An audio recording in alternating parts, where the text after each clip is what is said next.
Nous avons décidé de ne pas déposer les candidatures de nos membres à tous les niveaux des élections tant que le fichier électoral, c'est-à-dire la liste des électeurs, ne sera pas refaite dans la transparence et auditée par un cabinet extérieur compétent à la matière.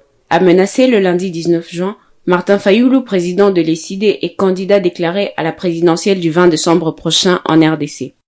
La politique de la chaise vide est-elle vraiment le meilleur moyen de protester? Bonjour et bienvenue dans ce 24e épisode de la saison 3 de Ponajek, la capsule audio du groupe d'études sur le Congo et des Bouteli, Institut congolais de recherche sur la politique, la gouvernance et la violence, qui tente d'éclairer l'actualité congolaise. Je suis Queen Bougandois, fellow au pilier politique des Bouteli. Nous sommes le vendredi 23 juin 2023.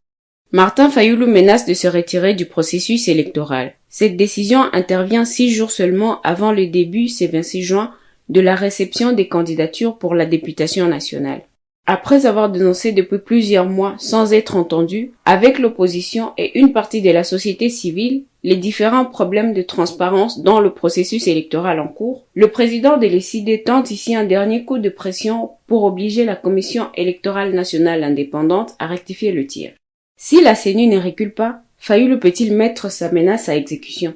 Rappelons que la stratégie de boycott a déjà été utilisée par Étienne Tshisekedi en 2006, quand il avait demandé à ses partisans d'abord de ne pas se faire inscrire sur les listes électorales, ensuite de ne pas aller voter au référendum constitutionnel et enfin de ne pas se présenter dans les bureaux de vote le jour des scrutins. À l'époque, d'autres leaders de l'opposition, à l'instar de Jean-Pierre Bemba, n'avaient pas suivi Tshisekedi père dans cette démarche. Le boycott du processus électoral n'avait alors pas permis à l'opposition de se regrouper pour mieux peser et revendiquer ensemble.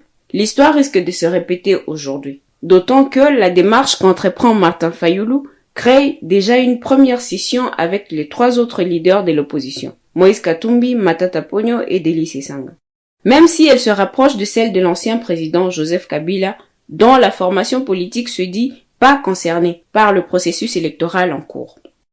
En fait, si la menace de boycott n'atteint pas le pari de renforcer la mobilisation politique, elle risque d'accroître les chances du président sortant, Félix Tshisekedi, de décrocher un second mandat. D'ailleurs, le sondage réalisé mi-janvier par le Bureau d'études, de recherche et de consulting international avec Ebouteli et le GIEC faisait état du risque d'une forte abstention à la prochaine présidentielle qui pourrait profiter à Tshisekedi.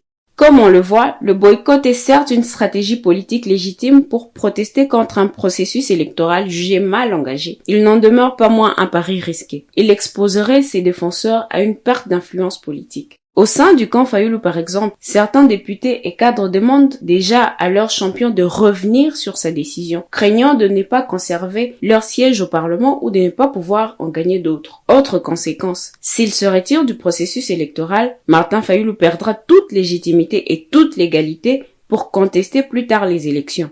Enfin, à 6 mois des élections, la menace de boycott ne laisse-t-elle pas transparaître une autre question importante, celle de la préparation de formation politique aux élections? Des partis de tous bords politiques sont-ils aujourd'hui prêts, techniquement et financièrement, pour les scrutins à venir? Combien ont déjà formalisé leur regroupement politique pour anticiper le double seuil de recevabilité et de représentativité?